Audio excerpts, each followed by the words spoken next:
नमस्कार, म यहाँ अहिले हजुरहरूलाई चिकनको अचार बनाउन गइरहेको छु। यसरी मैले टक्क मोलेर म्याग्नेट गरेर नुन र पिसार राखेर मोलेर म्याग्नेट गरेर राखेँ। अनि यता मैले सामानहरू रेडी पार्दै थिएँ। यसरी मजाले भुटेँ, सबै जिरा, सोप, धनियाँ, कालो तेल सबै मिक्स गरेर यसरी भुटेँ। अनि यता मैले भुटिसकेपछि यसरी लसुन र अदुवाको मैले पेस्ट बनाएँ। अनि हाम्रो यो यसरी टक्क बनाएँ, सानो पिस काटेँ।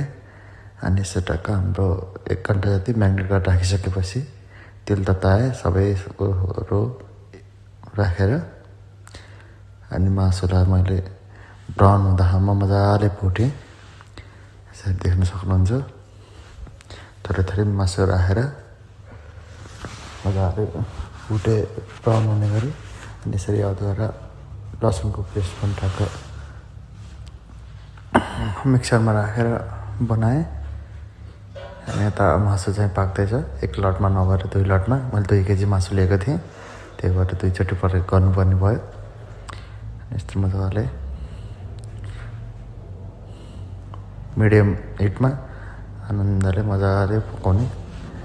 अनि तपाईँको धेरै ब्राउन भयो भने चाहिँ तपाईँको मासु चबाउँदाखेरि साह्रो हुन्छ, त्यही भएर ठिक्क ब्राउन गराउँदासम्म चाहिँ मजाले फ्राई गर्ने।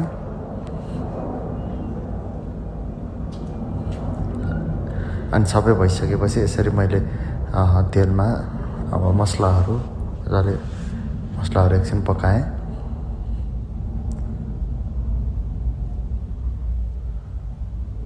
मसला पाकिसकेपछि यसमा मैले अघि तेलमा ब्राउन हुँदासम्म कराएको मासु मिक्स गरेर, मसला पाकिसकेपछि यसरी मिक्स गरेर यसमै मासु मिक्स गरेर अनि मजाले मासु भित्र लो हिटमा मसला मासुमा पुग्ने गरी मजाले पकाएँ।